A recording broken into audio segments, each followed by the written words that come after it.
নবী হাসান এবং হুসাইন রাদিয়াল্লাহু তাআলা আনহুকে যখন কোলে নিতেন, আমার নবী কয়েকটা কাজ করতেন। প্রথমে দুইজনকে জড়িয়ে ধরে চুমু দিতেন,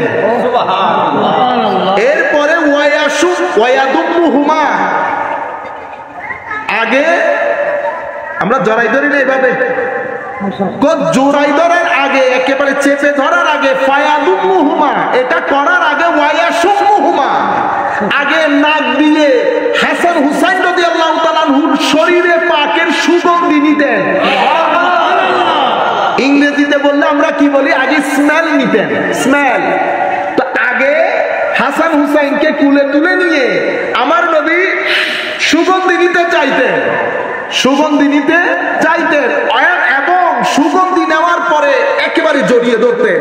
হাদিসে পাকের মধ্যে এভাবে আসছে, আমার নবীর দরবারে যখন হযরত ফাতেমা সাইয়্যিদাতু নিসায়ে আহলিল জান্নাহ তশরিফ আনতেন, আমার নবী বলতেন, ফাতেমা আমার দুই ছেলেকে ডেকে নিয়ে আসো, আমার দুই ছেলেকে ডেকে নিয়ে আসো।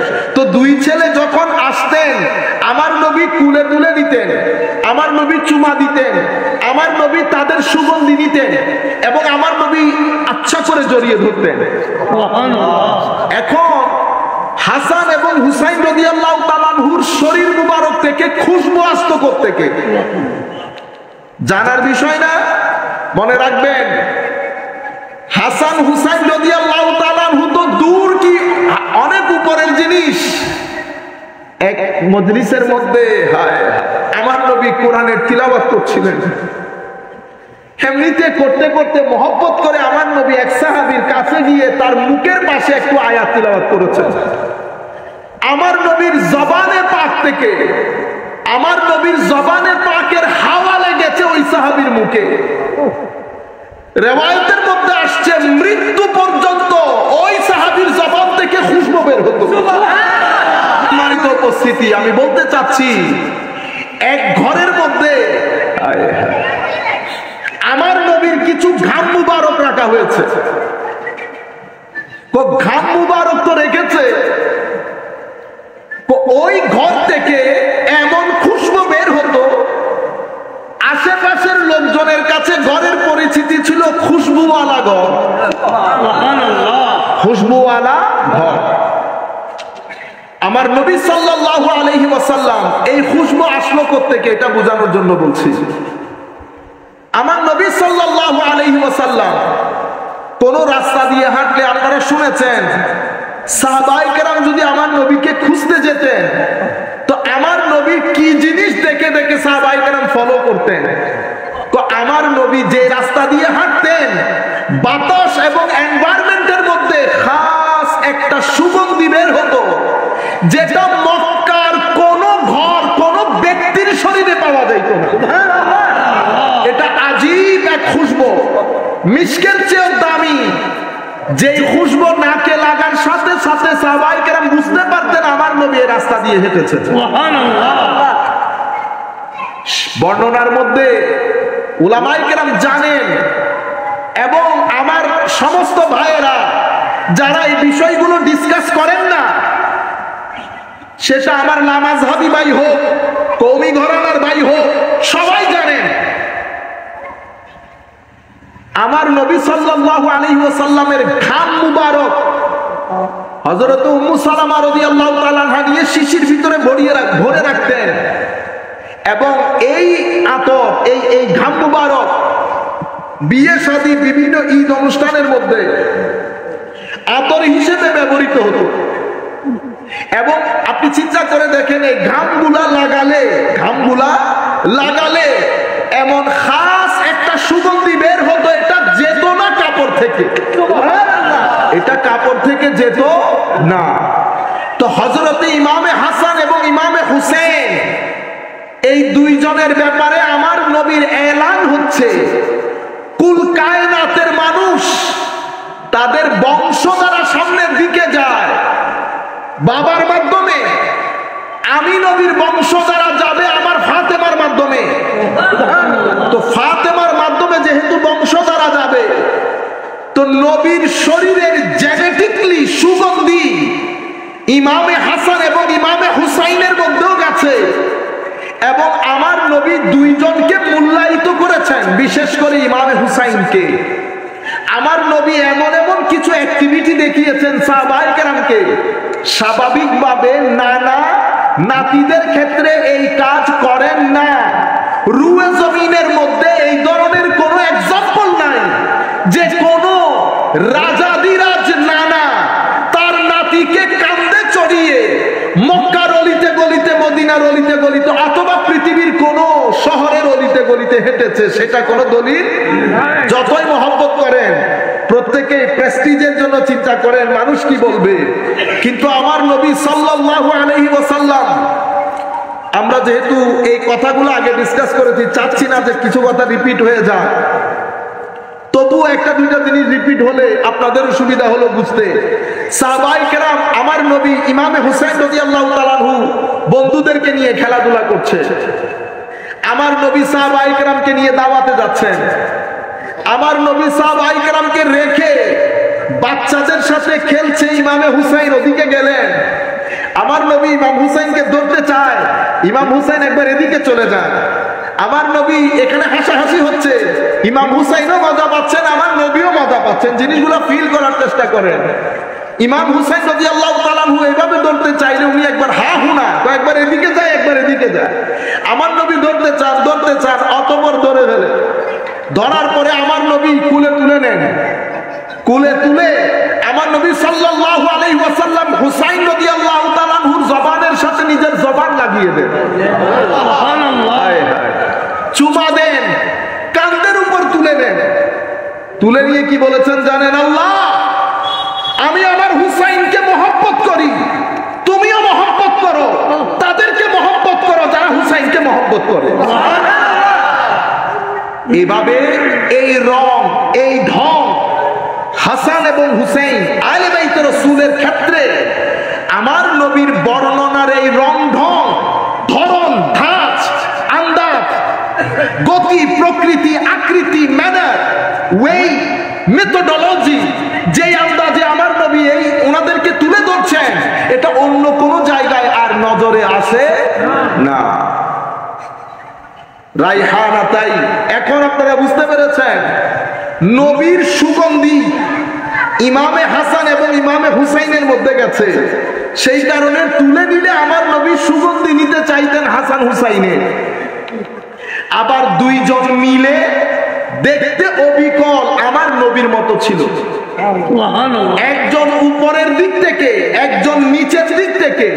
হযরতে আবু বকর সিদ্দিক রাদিয়াল্লাহু তাআলা আনহু ইমাম হযরতে আলীকে বলছেন, আলী, এগুলো একটাও কিন্তু তোমার মতো হয় নাই, দেখতে এগুলো আমার নবীর মতো। হযরত আলীও মুস্কি মুস্কি হাসতেছিলেন, মুস্কি মুস্কি হাসতেছিলেন। সম্মানিত উপস্থিতি, রাইহান মানে সুগন্ধি, জমিন থেকে উঠা সুগন্ধি ফুল, আপন জায়গায় ঠিক আছে। আমি বলেছি না গরিবুল হাদিস, গরিবুল হাদিস বোঝানোর জন্য আপনাদেরকে বলেছি যে আনকমন শব্দ, সেগুলার অর্থ কিতাবের মধ্যে বর্ণিত হয়েছে। সেই জায়গা থেকে আমি খুব বেশি না, 4-5টা অর্থ আপনাদের সম্মুখে তুলে ধরবো, যাতে আমাদের মজলিসের সাথে একটা যুগসূত্র রচিত হয়। তো রাইহানে গরিবুল হাদিসের কিতাবের মধ্যে 5টা অর্থ বর্ণিত হয়েছে। কয়টা অর্থ? 5টা। একটা, রাইহান মানে হচ্ছে আওলাদ। রাইহান মানে কি? আওলাদ। আওলাদ মানে তো আপনারা বুঝতেছেন। আরেকটা, রাইহানের অর্থ হচ্ছে রাহাত। রাহাত মানে শান্তি, অন্তরে প্রশান্তি। আবার রাইহান শব্দে এটা 3 নাম্বার অর্থ, আপনারা বুঝতে পেরেছেন। রাইহান শব্দের আরেকটা অর্থ হচ্ছে রহমত। তাইলে ফুল, আওলাদ, রাহাত, রহমত। আমাদের যে মূল টপিক হবে সেটা রিজক। রাইহান শব্দে গরিবুল হাদিসের কিতাবের মধ্যে রাইহান শব্দের একটা অর্থ বর্ণিত হয়েছে। প্রায় অলমোস্ট সমস্ত আইম্মা যারা গরিবুল হাদিসের উপর কিতাব লিখেছেন তারা এই অর্থ বর্ণনা করেছেন। সেটা কি? রাইহান মানে হচ্ছে রিজক। ওনারা রিজিক ফন্দের রিজিক রিজিক। এখন রিস্ক মানি কি? রিস্ক মানি ওই জিনিস রিস্ক যেটার মাধ্যমে আপনার উপকার সাধন হয়। যদি এখন বেটাও আমার রিজিক, আমার ছেলে আমার রিজিক, কখন? যখন আমার ছেলের মাধ্যমে আমার উপকার সাধন হবে। আমি করেছি স্কুল, মসজিদ, মাদ্রাসা, আমি দুনিয়া থেকে চলে যাওয়ার পরে আমার ছেলে যদি এগুলোর দায়িত্ব না নেয় তাহলে তো আমার রিজিক হইল, কারণ আমার কোনো উপকার হয় নাই। কিন্তু আমি দুনিয়াতে থাকতে থাকতে আমার ছেলে যখন এগুলার দায়িত্ব নিয়ে নেবে তো কি হয়ে গেল? এটা আমার রিজিক হয়ে গেছে, আমার রিজিক হয়ে গেছে, কারণ আমি তার মাধ্যমে উপকৃত হচ্ছি, উপকার সাধন করছে সে আমার। তাইলে গরিবুল হাদিসের কিতাবের মধ্যে রায়হানের অর্থ পাইলাম। আপনারা আবার আমাকে বড় আলেম মনে করিয়েন না, এগুলো আমরা আমার শেখের কাছে, উস্তাদের কাছে বসে বসে যেগুলো শিখছি ইন নকল মারি দিদি। গরিবুল হাদিসের কিতাবুল হনাই নো দেখি নফরিন হনাইছে করতাম এই দিন হলে, কিন্তু রেফারেন্স সব আছে, কিতাবগুলো দেখছি। কিন্তু অনরা আবার মনোনবীজুর মার মাউজুর এত বড় বড় এলে আনকমন কিতাব না এলে কিছু নো আর উজুর তুনুনি এনে কপি পেজ মারি দিদি তো ভাই না। তো আমি আপনাদেরকে বলতে চাচ্ছি অর্থ টোটালি একটা তো ফুল পেয়েছেন, তাইলে প্রথম অর্থ, এগুলো তো আমরা বেশি সময় নিব না, সময় যাবে রিজিকের মধ্যে। প্রথম অর্থ হচ্ছে আওলাদ, এটা আমরা জেনেছি। ইমামে হাসান, ইমামে হুসাইন এবং আলে বাইতে রাসূল, আমার নবীর সমস্ত সন্তান যখন দুনিয়া থেকে চলে গেছে তো আমার নবীর প্রতি এই কাফের, এই সমস্ত খবিসরা আমার নবীর সাথে বিয়াদবি করে নবীকে এমন কিছু শব্দ বানে জর্জরিত করা শুরু করেছে যে যার কারণে আমার নবী কিছুটা হলেও মনোকষ্ট পেয়েছেন। তারা বলতে চাচ্ছিল নবীর কোন বংশধারা আর পৃথিবীতে থাকবে না। আমার আল্লাহ কি করলেন? আমার আল্লাহ শানের রিসালাত বর্ণনা করতে করতে কোরআনে পাকে সমস্ত সূরাগুলো যখন ওয়াদ-দুহা পর্যন্ত পৌঁছেছে, কোথায়? ওয়াদ-দুহা সিকোয়েন্স তৈরি হচ্ছে।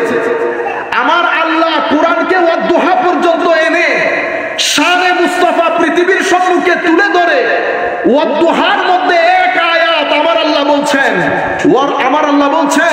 ওয়াদ-দুহা ওয়াল লাইলি ইযা সাজা মা ওয়াদ্দাআকা রাব্বুকা ওয়া মা ক্বালা ওয়ালাল আখিরাতু খায়রুল লাকা মিনাল উলা।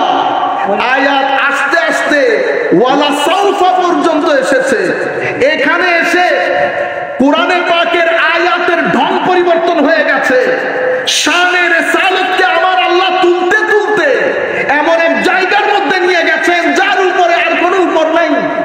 কি বলছে? ওয়ালা সাউফা ইউতিকা রাব্বুকা ফাতারদা।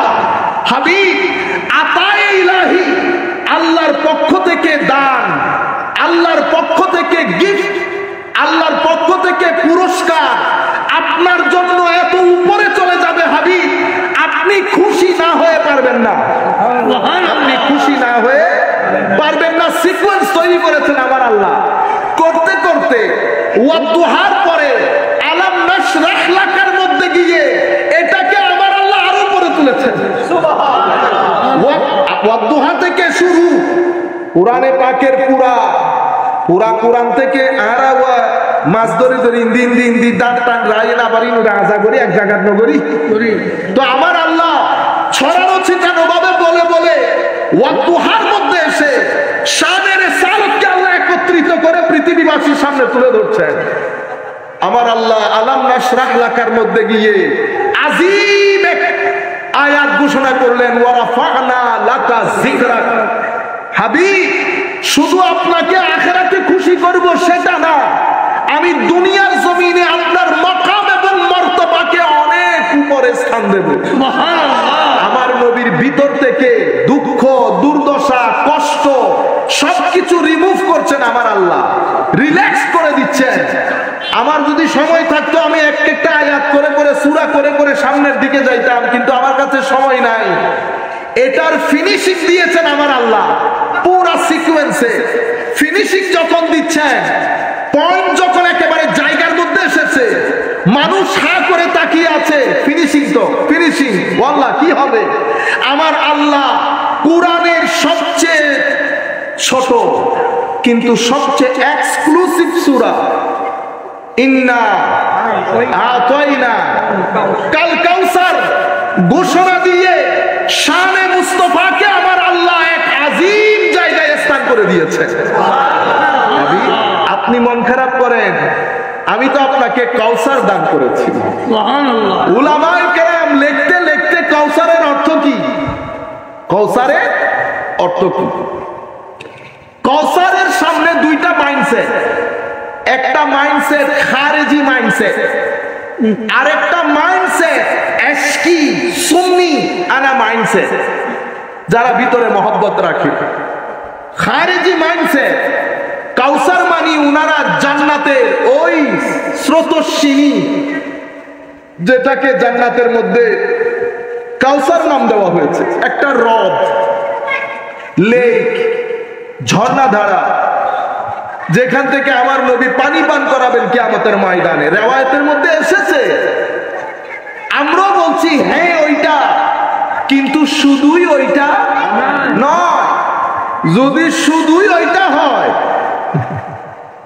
তো আমার নবীর গোলাম যারা, আমার নবীর গোলাম যারা, যেই সমস্ত লোক যাদেরকে আমরা আল্লাহর ওলি বলি, যারা খৌফে খুদা, আল্লাহর ভয়কে অন্তরে ধারণ করে, আমাদের মধ্যে শুধু বকওয়াস করে না, আমরা তো হচ্ছে কলকলাতুল লিসান, শুধু বক বক করে মানুষকে আল্লাহর খৌফের কথা শোনায়, কিন্তু আমাদের ভিতরে যদি যা শোনায় তার 3 ভাগের 1 ভাগের 10 ভাগের 1 ভাগের 3 ভাগের আধা ভাগ থাকতো, তাইলে বাংলাদেশ পরিবর্তন হয়ে যেত।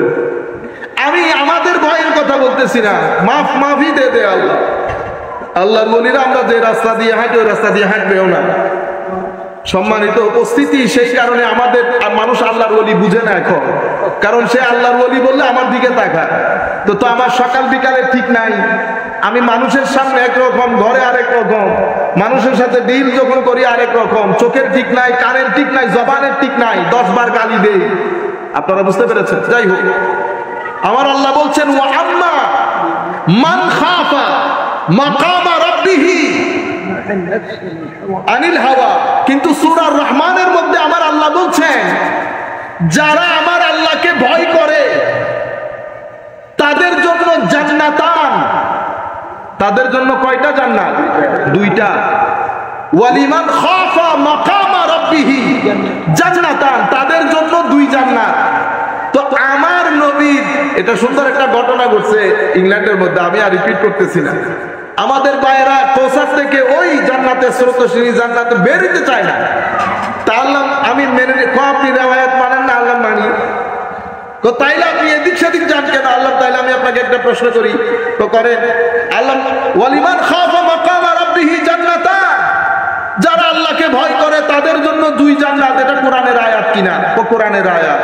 ওমা, আল্লাহর ওলি আল্লাহরে ভয় করে যে তার জন্য জান্নাত 2টা, আর আমার নবীর জন্য 2 জান্নাত না, জান্নাতের শুধু একটা নদী। আপনারা আমার বিষয়টা বুঝতে পেরেছেন? আপনি ইন্না তয়না কাল কাউসার মানি শুধু জান্নাতের একটা লেক, আর আপনি বেচারা আমার নবীর উপর ঈমান এনে শুধু আল্লাহকে ভয় করার কারণে আপনার জন্য জান্নাতই 2টা, আর আমার নবী জান্নাতের একটা হ্রদ থেকে বেরোতে পারে নাই। কোন উত্তর আছে? পরে বলতেছে পরে বলবো। আল্লাহ পরে বলিয়েন, আল্লাহ যদি তৌফিক দান করে। তো ইন্না আতাইনা কাল কাউসার, ইমাম রাজি কাউসারের তাফসীর কাউসারের মতো করে পড়েছে। আল্লাহ রাব্বুল আলামিন হুজুর ইমাম রাজির ফুয়ুজাত দিয়ে আমাদের কলব বাতেনকে ধন্য করুন। আজিম তাফসীর করেছেন, আমি সেদিকে যাচ্ছি না, শুধু আপনাদেরকে বলছি কাউসারের তাফসীর করতে করতে মুফাসসিরিনে কেরাম বলেছেন এখানে কাউসার মানে হযরত ফাতেমাতুজ জাহরা রাদিয়াল্লাহু তাআলা আনহা, এরকমও তাফসীর এসেছে। কেন?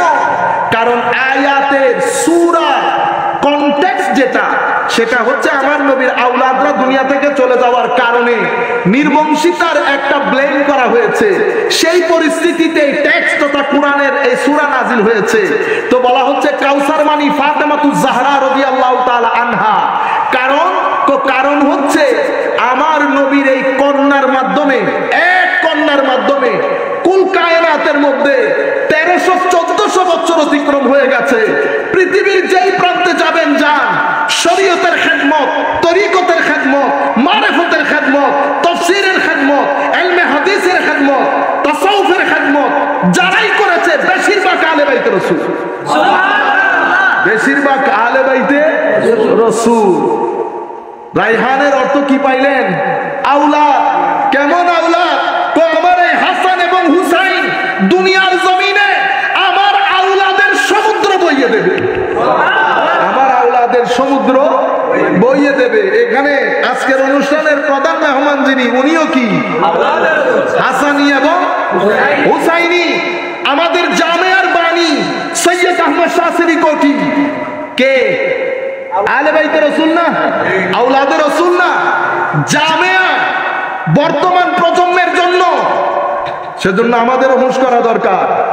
জামেয়া ইলমে শরীয়ত তরিকতে আজিম যে খেদমত আঞ্জাম দিচ্ছে, আপনারা দোয়া করবেন মাওলায়ে করিম যেন হিংসুকের হিংসা, নিন্দুকের নিন্দা, মানুষের ওয়াসওয়াসা থেকে আল্লাহ জামেয়াকে রক্ষা করেন। এটা একটা বড় পাহারাদারের মতো নবীর দিনকে পাহারা দিচ্ছে। সেটার পেছনে আহলে বাইতে রাসূল, সেটার পেছনেও আহলে বাইতে রাসূল। বাংলার জমিনে তরিকতকে ঘরে ঘরে দিয়ে বেলায়েতকে একেবারে সাধারণ পানির মতো যেই ব্যক্তি করে দিয়েছেন, তিনি হুজুর গৌসে মেজবান্ডারী কিবলা কাবা রাদিয়াল্লাহু তাআলা আনহু। সাধারণ মানুষকে, আমাকে এক ব্যক্তি বলতেছেন, হুজুর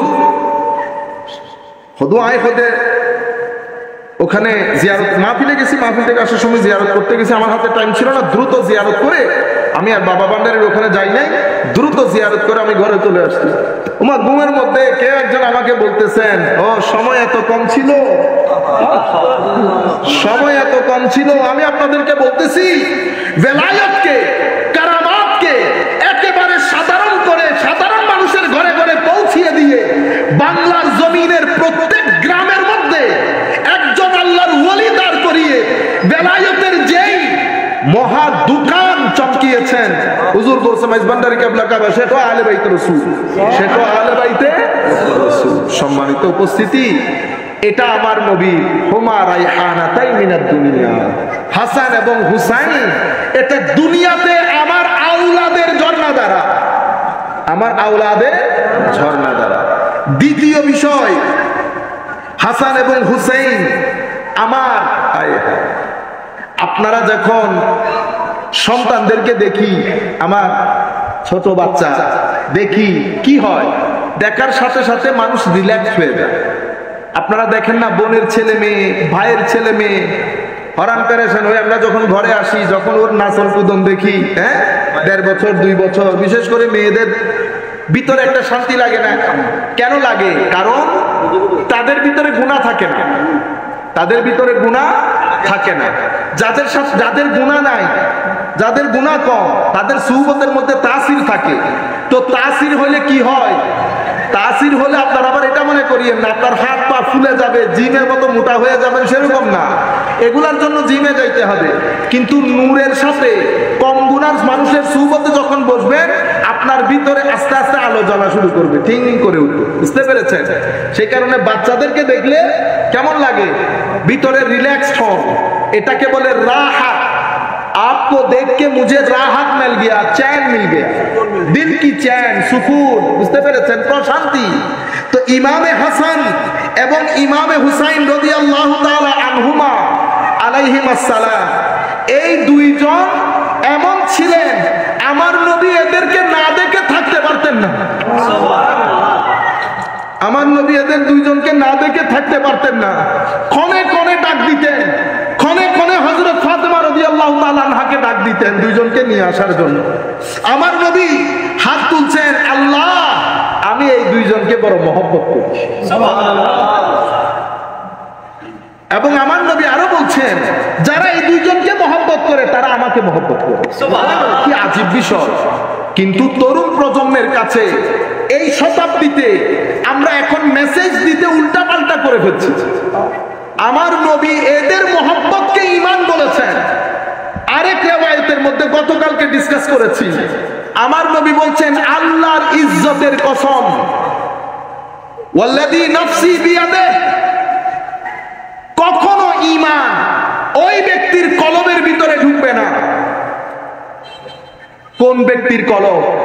তো যতক্ষণ পর্যন্ত সেই ব্যক্তি আমার আলে বাইতকে আমার জন্য মহব্বত না করবে, ততক্ষণ পর্যন্ত তার অন্তরে ঈমান ঢুকবে না।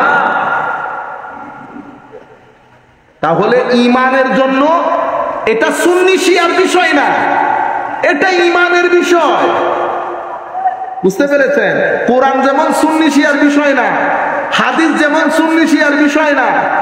কোরআন তো কোরআন, বিশ্বাস করলে ঈমান, বিশ্বাস না করলে গেছেন। বুঝতে পেরেছেন? এখানে ইয়েস নো নাই, ইফ বাট নাই। অনুরূপ ভাবে তরুণ প্রজন্মের কাছে রং মেসেজ যাচ্ছে। আমি আপনাদেরকে এটা বড় মাহফিলে, সামনে বেশ কিছু মাহফিল আছে সেখানে বলবো, তবুও একটা কিছু আপনাদেরকে বলে যায়। কিছুদিন পরে রবিউল আউয়াল মাস আসবে, ঠিক না? মাস আসার আগে আমাদের একটা পক্ষ থেকে এটা বেদাত বেদাত বেদাত বেদাত বেদাত একটা ধোঁয়া উঠবে।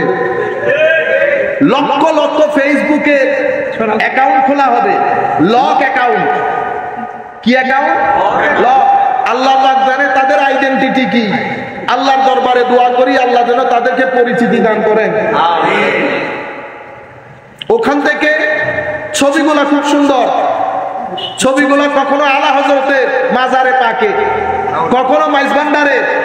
আমার ভাইরা বুঝেনও না। একজন আমাকে বলতেছে, হুজুর এক সুন্নি জামেয়ান আমাদেরকে গালি দিয়েছে। কোথায় দিয়েছে? তো ফেসবুকে।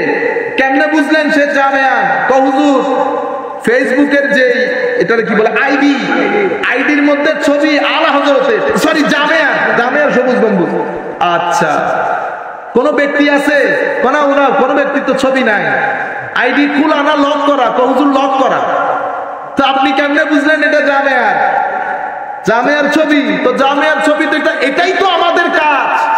মুনাফিকদের কাজ তো এটা ভাইয়ে ভাইয়ে লাগিয়ে দেওয়া, ভাইয়ে ভাইয়ে লাগিয়ে দেওয়া। কিন্তু আফসোসের বিষয়, দুঃখের বিষয়, দুর্ভাগ্যের বিষয়, আমরা এতই সাধারণ চিকেন ফ্রাই টেস্ট বুঝি, কিন্তু এই জায়গার মধ্যে এসে একেবারে সাধারণ সেজে যায়।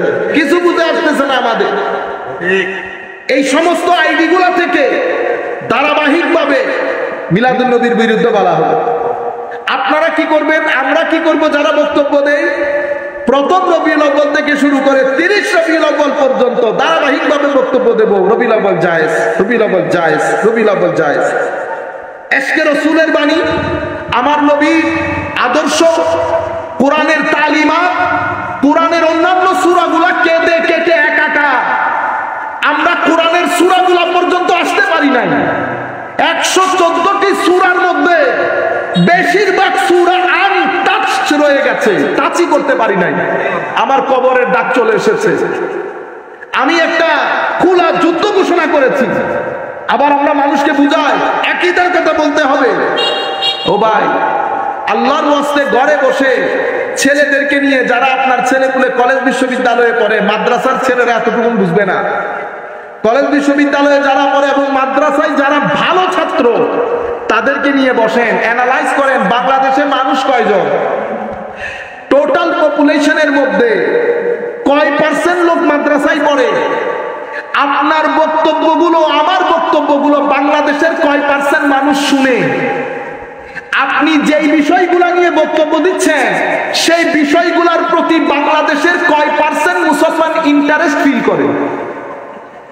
10% মানুষ যে বিষয়গুলো নিয়ে ইন্টারেস্ট ফিল করে, সেই 10% মানুষের জন্য পুরো জিন্দেগি অতিক্রম করে দিয়েছে। Dhanmondi untouched, Gulshan untouched, Banani untouched, Banasree untouched, আমাদের এখানে Nasirabad housing society untouched, Khulshi untouched, Chittagong বিশ্ববিদ্যালয় আনটাচড, ঢাকা বিশ্ববিদ্যালয় আনটাচড। আপনারা বুঝতে পেরেছেন আমার মেসেজ যায় নাই কেন?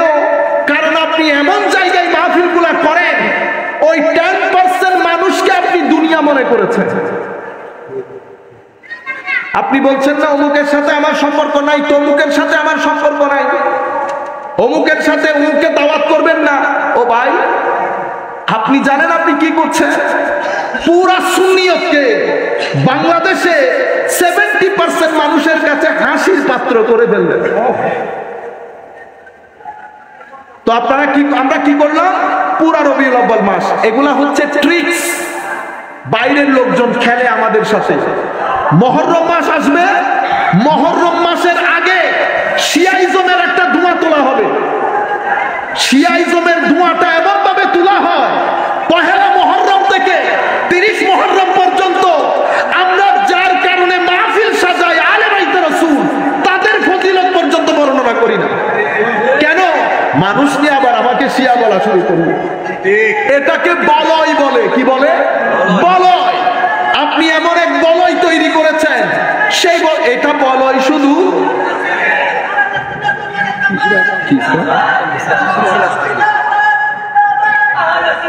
মাহফিল পর্যন্ত আইডিয়া বন্ধ করে দিলেন।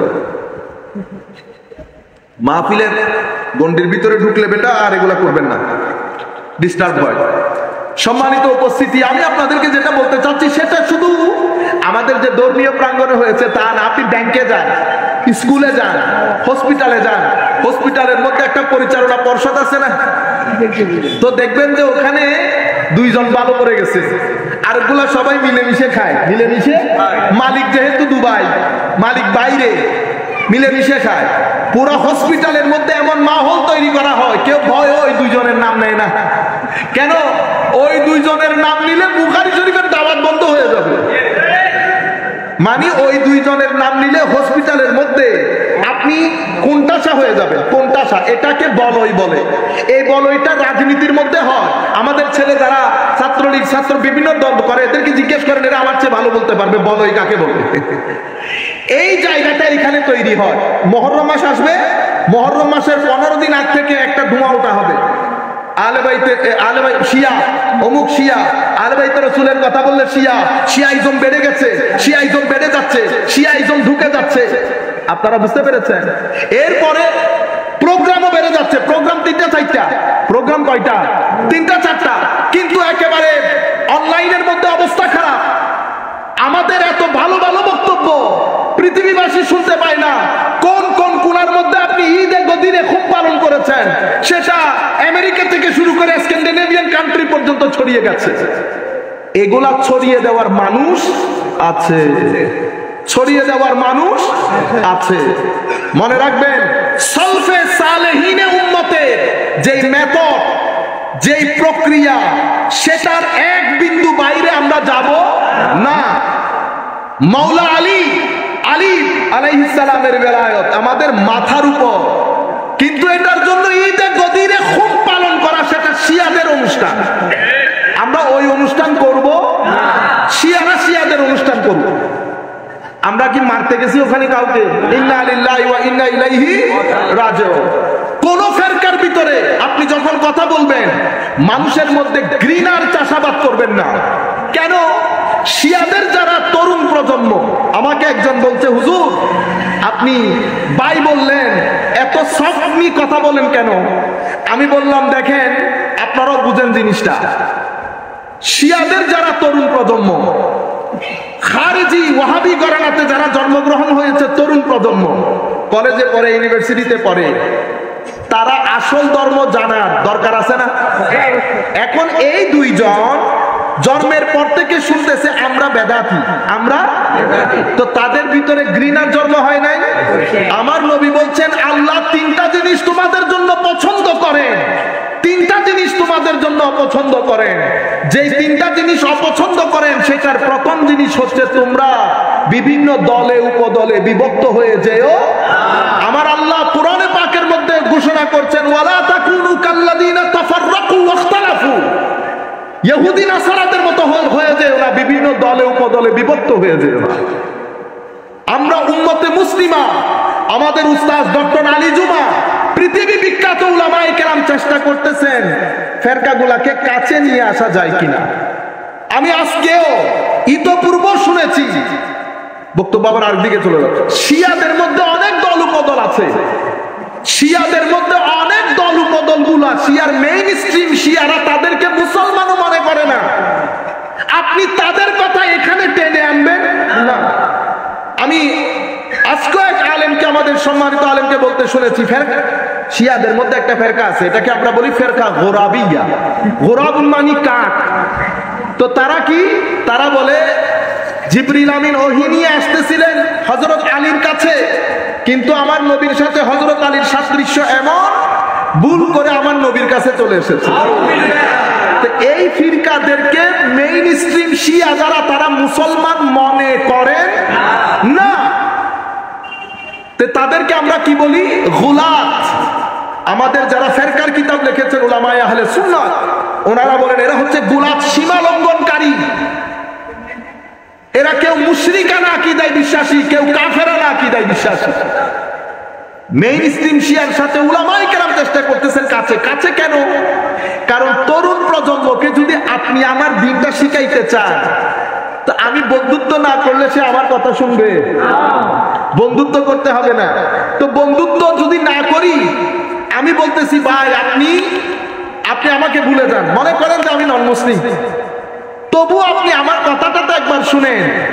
আমি কি মনে করি, এটা আমি আমার বাস্তব জীবনে, যেহেতু বাইরে পড়ি, প্রচুর লোক একসাথে থাকে। আপনি হযরত আলী, মাওলানা আলীকে আপনি মানেন না।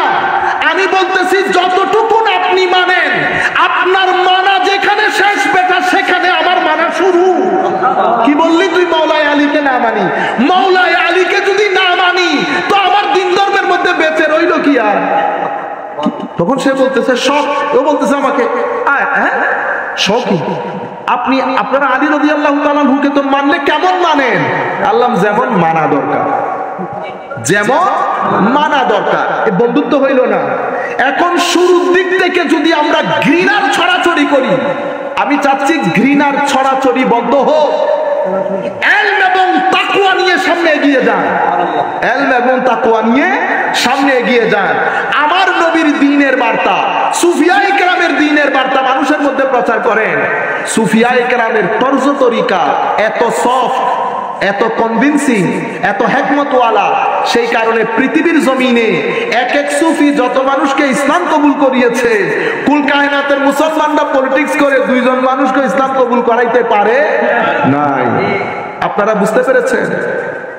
তো আমি আপনাদেরকে বলতে চাচ্ছিলাম, এটা একটা মাইন্ডসেট, এটা একটা মাইন্ডসেট। মাইন্ডসেটের উপর আমাদের আলোচনা পরবর্তীতে হবে ইনশাআল্লাহ। আমি শুধু আপনাদেরকে বলয়টা বোঝানোর জন্য আমরা বক্তব্য সংক্ষিপ্ত করি। বলয়টা এই যে এখন আসছে, শুরু করে দিয়েছে, শিয়া শিয়া ছড়িয়ে যাচ্ছে ছড়িয়ে যাচ্ছে ছড়িয়ে যাচ্ছে। আবার এই প্রোগ্রামগুলা, এগুলো আবার আমাদের এখানে, আপনি যদি আবার চট্টগ্রামের বাইরে যান খবর নাই। আপনারা বুঝতে পেরেছেন? পরবর্তীতে আমরা কি করলাম, মাহে মুহররমের প্রোগ্রাম শুরু হলো। আমি প্রত্যেক দিন রাতে গিয়ে বাংলাদেশে যেখানে যেখানে শুহাদায়ে কারবালার মাহফিল হচ্ছে, আমি চেষ্টা করে দেখি কে কি বলছে না বলছে। ইন্না লিল্লাহি ওয়া ইন্না ইলাইহি রাজিউন। ম্যাক্সিমাম মাহফিলের মধ্যে আমরা আহলে বাইতে রাসূলের জিকির করতে ভয় পাচ্ছি। বলয়ের কারণে। কিসের কারণে? কেউ কেউ তো এমন দেখেছি, দুইটা হাদিস আহলে বাইত রাসূলের শানে বলার পরে সাহাবায়ে কেরামের দিকে দৌড় দিচ্ছে। আপনারা বুঝতে পেরেছেন কেন? ভিতরে ভয় ঢুকে গেছে। আরে আমি যখন শানে সিদ্দিক আকবর বলবো, তো দুনিয়া হা করে তাকিয়ে থাকতে হবে যে আমার নবীর উম্মতের মধ্যে আল্লাহ একজনকে বানিয়েছেন যিনি সিদ্দিক আকবর। যখন আমি সিদ্দিক আকবর বলবো, সিদ্দিকিয়তের সমুদ্রের মধ্যে তুফান বয়ে বেড়াবে। যখন আমি শানে ফারুক আজমের শানে কথা বলবো, ফারুকিয়তের তুফান চলবে। যখন আমরা উসমানে জিন্নুরাইনে শান বলবো, তখন সেটা আলোক দুনিয়া হবে। আমরা একজনের কথা বলতে গিয়ে আরেকজনের ব্যাপারে ভয় পাচ্ছি কেন? শানে বেলায়েতে আলী বলা, এটার মানে কি শানে সিদ্দিকিয়তে আবু বকর সিদ্দিক রাদিয়াল্লাহু তাআলা আনহুর শানকে খাটো করা? না না। আমি যখন বিশুদ্ধের কথা বলবো, তো সেখানে সোমবার আসবে না। তো সোমবারের কথা ফজিলত যখন বলবো, সেখানে শনিবার আসবে না। আপনারা বুঝতে পেরেছেন? আমি বলতে চাচ্ছি এটা দোষ না। মনে রাখবেন, আমাদের ঈমান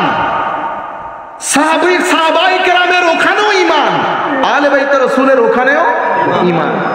কেউ সাহাবায়ে কেরাম ধরেছে, আহলে বাইত ছেড়ে দিয়েছে, খারেজি হয়ে গেছে। কেউ আহলে বাইত ধরেছে, সাহাবায়ে কেরাম ছেড়ে দিয়েছে, শিয়া হয়ে গেছে।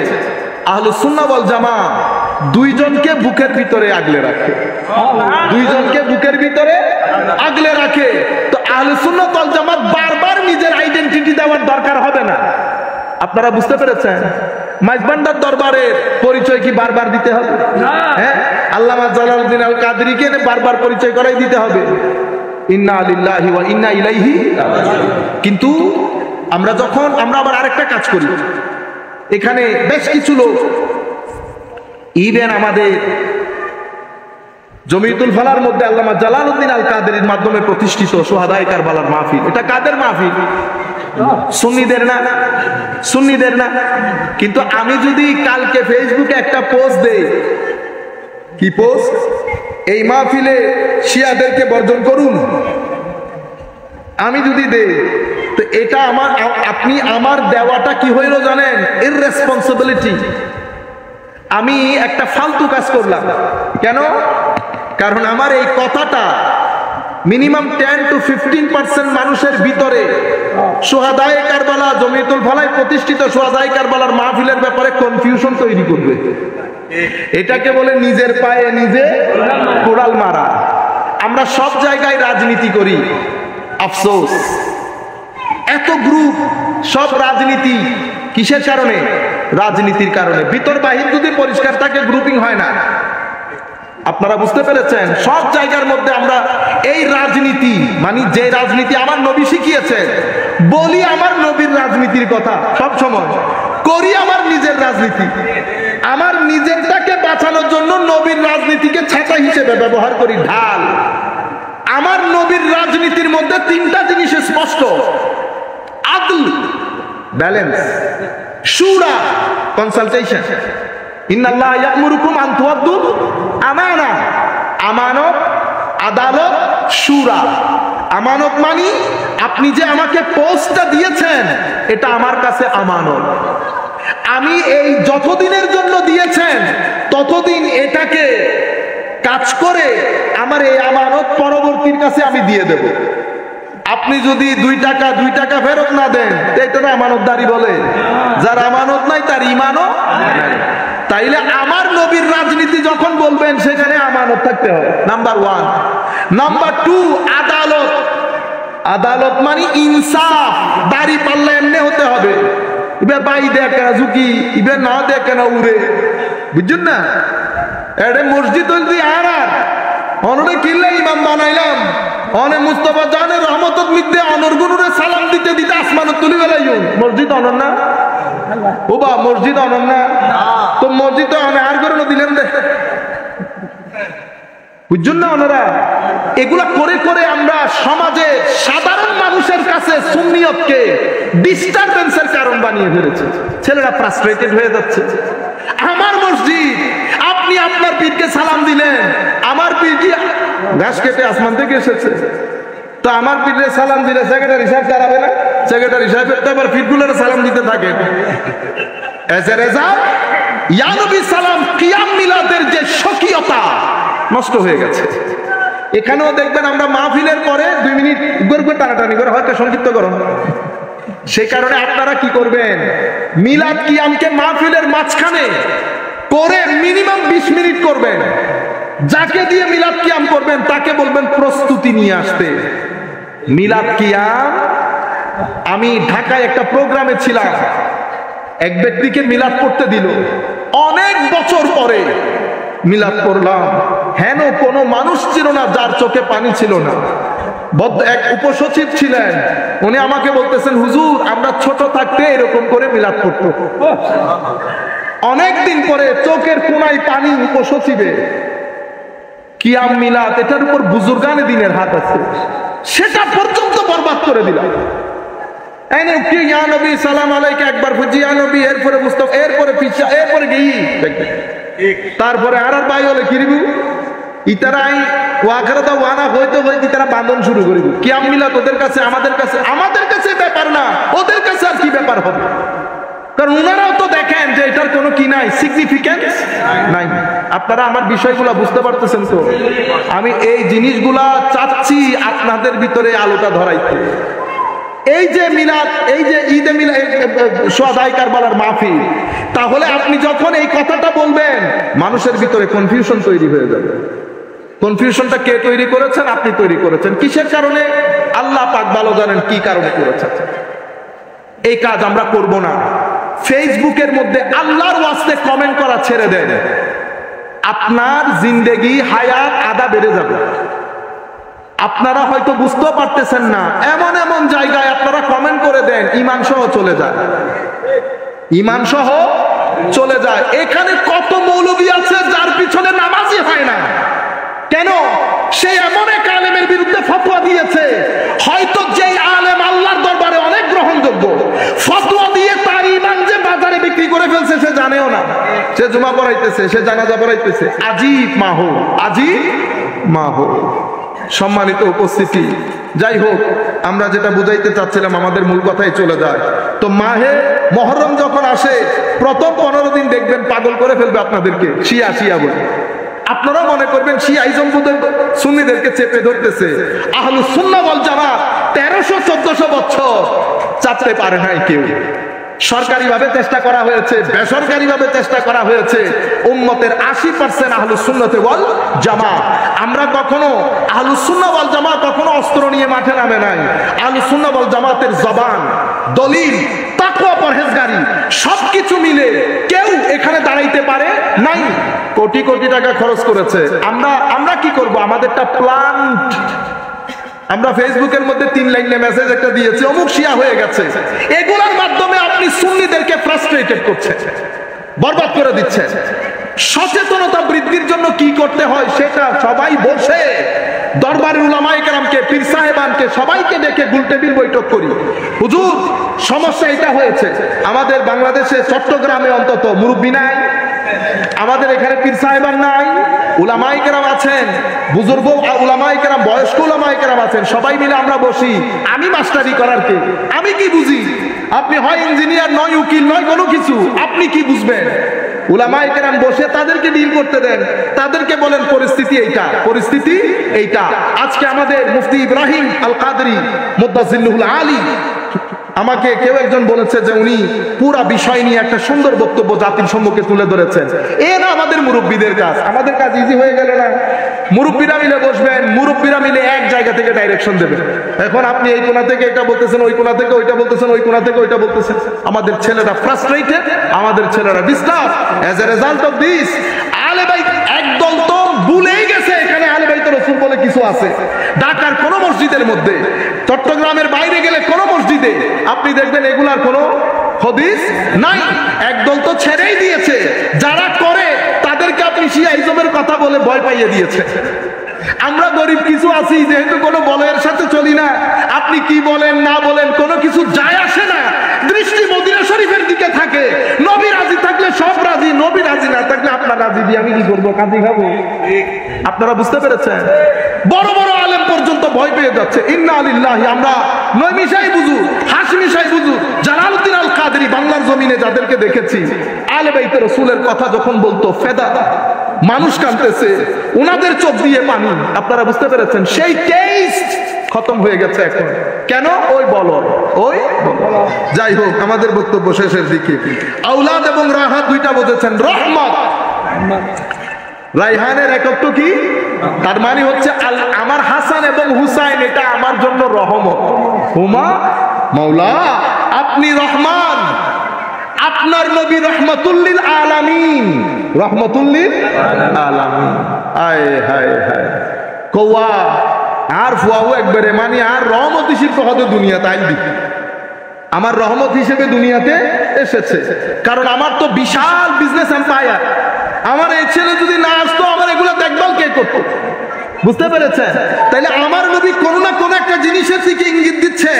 এবং নবী সাল্লাল্লাহু আলাইহি ওয়াসাল্লাম হাসান এবং হুসাইন রাদিয়াল্লাহু তাআলা আনহুকে এক জায়গার মধ্যে বলেছেন আমার শান্তি, আরেক জায়গার মধ্যে আমার আওলাদ, এই জায়গার মধ্যে বলছেন হাসান এবং হুসাইন এটা দুনিয়ার মধ্যে আমার দুইটা রহমতের ধার।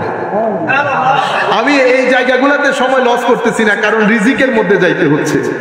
পঞ্চম অর্থ, রাইহানের অর্থ হচ্ছে রিজক।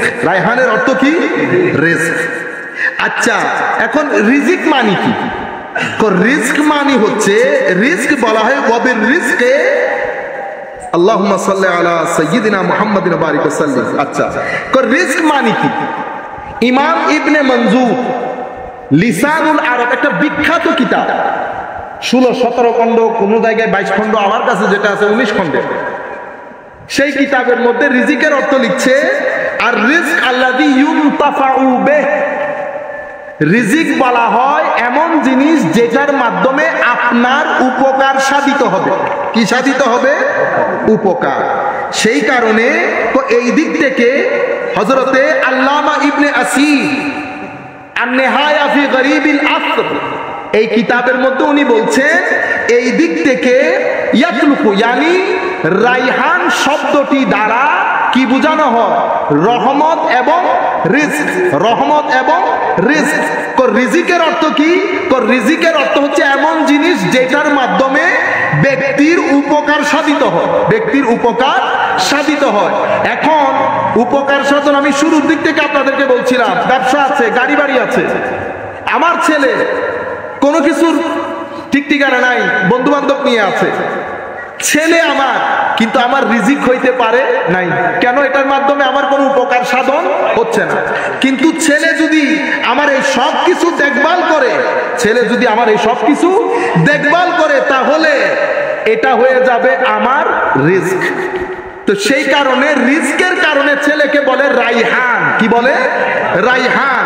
তো ইমাম আবু আব্দুল্লাহ বিন আবি নাসর আল ইজদি ওনার একটা কিতাব আছে তাফসীর গরীব মা ফি সাহিহাইন আল বুখারী ওয়া মুসলিম, এটার ভিতরে উনি বলছেন আর রাইহান মানে আর রিজক ওয়া ইউসাম্মাল ওয়ালাদু রাইহানা। ওয়ালাদকে, বাচ্চাকে, আওলাদকে রাইহান বলা হয়। রাইহান মানে রিজক, রিজক মানে যার মাধ্যমে উপকার সাধিত হয়। এতটুকু তো বুঝছি। এখন আমরা প্রশ্ন করব, হুজুর ইমাম হাসান এবং হুসাইন কোন উপকার আপনার সাধন করেছে যেটার মাধ্যমে এই দুইজন আপনার রিজিকে পরিণত হয়েছে? কোন না কোন উপকার তো সাধন করেছে, উপকার সাধন না করলে রিজিক হলো কেমনে? আসেন আমরা দেখি আমার নবীর এই দুই আওলাদ, নবীর রিজিক কেমনে হলো। হযরতে হাসান এবং হুসাইনের মধ্যে প্রথম জন ইমামে হাসান রাদিয়াল্লাহু তাআলা আনহু। ইমামে হাসানের ক্ষেত্রে আমার নবী কি বলেছে জানেন? আমার নবী বলেছেন ইবনি হাজা সাইয়্যিদ। কি বলেছে? আমার এই সন্তান সৈয়দ। সৈয়দ মানে আমরা সৈয়দ বলি বাংলাতে, এটার অর্থ আমরা কি করি? সৈয়দ মানি সর্দার, সৈয়দ মানি সর্দার। মনে রাখবেন আরবির মধ্যে সৈয়দ কবিলা ছাড়া গোত্র, বাড়ির নেতা হইতে পারে, জাতীয় সর্দারও হইতে পারে, কৌমের সর্দার। সৈয়দ মানি সর্দার। সৈয়দ সর্দার কখন হয়?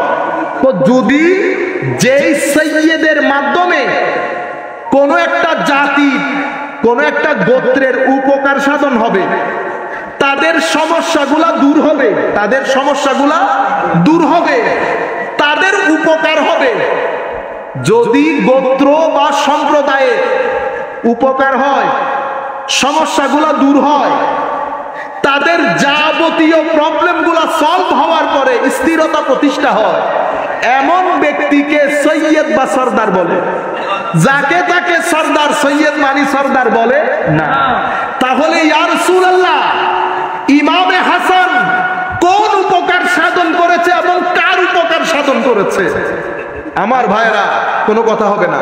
আমার ভাইরা, হযরত আলী কাররামাল্লাহু ওয়াজহাহুল কারীম উনি ক্ষমতায় আসার পরে, উম্মতে মুসলিমার মানে খেলাফতে আসার পরে, যেটাকে আমরা বলি ডিভাইন ডেমোক্রেসি, ঐশী গণতন্ত্র। ঐশী একটা হচ্ছে ইউরোপিয়ান ডেমোক্রেসি আর একটা ডিভাইন ডেমোক্রেসি। ইউরোপিয়ান ডেমোক্রেসি এটা মানুষের ব্রেন দিয়ে চলে, মানুষের ব্রেন দিয়ে চলে। ডিভাইন ডেমোক্রেসি আল্লাহ এবং রসুলের বাণী অতঃপর ব্রেন, এই দুইটা দিয়ে চলে। আপনারা বুঝতে পেরেছেন? তো আমার আলী রাদিয়াল্লাহু তাআলা আনহুর সময়কালে উম্মতে মুসলিমার রাজনৈতিক সংকট দেখা দেয়। সেই রাজনৈতিক সংকটের মধ্যে অপরপক্ষে হযরতে মুআবিয়া রাদিয়াল্লাহু তাআলা আনহু ছিলেন। হযরত আলী কারামাল্লাহু ওয়াজহাহুল কারীমের শাহাদাতের পরে পরিস্থিতি, খেলাফতের দায়িত্ব আসে ইমাম হাসান আলাইহিস সালামের কাছে। আমি আপনাদেরকে বিনয়ের সাথে অনুরোধ করবো, আলাইহিস সালাম বলাতে আবার আপনারা অন্য কিছু মনে করিয়েন না। আমাদের আকাবিরিনে উম্মত, মুহাদ্দিসিনে কেরাম, মুফাসসিরিনে কেরাম সবাই এভাবেই বলতেন। হযরতে ইমামে হাসান আলাইহিস সালাম পর্যন্ত আসেন, উনিও খলিফায়ে রাশেদার অন্তর্গত। এই সমস্যা আরো প্রকট আকার ধারণ করে। ডেডলক বলে না, ডেডলক মানে সমাধানের কোনো গত্যন্তর নাই। ইমামে হাসান আলাইহিস সালাম যদি একটু উল্টে যায় তাইলে উম্মতে মুসলিমার মধ্যে প্রত্যেকদিন মানুষ কাটা পড়বে, রক্তের বন্যা বইবে। দিন ধর্ম প্রতিষ্ঠিত প্রচারিত দূরের কথা, মানুষ দেখে হাসাহাসি করতেন, উম্মতে মুসলিমা মুশকিলের মধ্যে পড়ে যেতেন। ডেডলক এমন ভাবে তৈরি হয়েছে, আমার নবী আজ থেকে ঘোষণা দিয়েছেন, ইবনি হাযা সাইয়্যিদ, আমার এই ছেলে সাইয়্যিদ, তার মাধ্যমে আমার উম্মতের উপকার সাধন হবে। সেই কারণে আমার উম্মতের উপকার, আমার দ্বীনের উপকার সাধন করবে বিদায় সে রাইহান। রাইহান মানে রিজিক, রিজিক মানে যেটার মাধ্যমে উপকার সাধিত হয়। তো ইয়া রাসূলুল্লাহ এখানে উপকার কোথায়? তো উপকার হচ্ছে মুসলমানদের দুই বড় গ্রুপের মধ্যে যখন দলাদলি দেখা দেবে, আমার এই সাইয়্যিদ সত্যিকার অর্থে সরদার, যার ভিতরে আমার রক্ত প্রবাহিত, আমার এই সরদার দাঁড়িয়ে গিয়ে উম্মতে মুসলিমার এই ডেডলক খতম করে, মুসলমানদের মধ্যে ঐক্য সাধন করে, উম্মতে মুসলিমার অন্তরে সুকুন এবং শান্তি প্রতিষ্ঠা করবে, মুসলিম জাতির উপকার করবে, আমার উম্মতের উপকার করবে, আমার দ্বীন উপকৃত হবে। সেই কারণে আমার নবী ইমামে হাসান এবং হুসাইনকে রাইহান বলেছেন। গরিবুল হাদিসে রাইহানের অর্থ রিজিক করা হয়েছে। রিজিক মানে যার মাধ্যমে উপকৃত হওয়া যায়। আমার নবীর এই আজিম নাতির মাধ্যমে উপকৃত হয়েছেন বা হবেন বিদায় আমার নবী ইমামে হাসানকে রাইহান বলে রিজিক উপাধি দিয়েছে। আপনারা বুঝতে পেরেছেন? সেই দিন যদি ইমাম হাসান উল্টে যেতেন, ইমাম হাসান যদি না মানতেন, কারণ উনি লেজিটিমেট খলিফা, তবে আমরা এখানে কোন ধরনের প্রশ্ন তুলব না। এটা সাহাবায়ে কেরামের মুআমালা। আপনারা হাইট ভাইব বুঝার চেষ্টা করেন। মীর মুআবিয়া তো আমির মুআবিয়া রাদিয়াল্লাহু আনহু, যেই ব্যক্তি এক সেকেন্ডের জন্য আমার নবীকে দেখেছেন, আমার নবীর সুগন্ধি যার নাকে এক সেকেন্ডের জন্য লেগেছে, সেই ব্যক্তি ঘোড়া দৌড়ানোর সময় দুলি যেটা উড়ে, সেই দুলিও একজন গৌস কুতুবের চেয়ে উপরে। কি করেন আপনারা? আমরা চুপ থাকবো? আমাদের আইম্মায়ে কেরাম চুপ থাকতে বলেছেন, আমরা এখানে কোনো কথা বলবো না।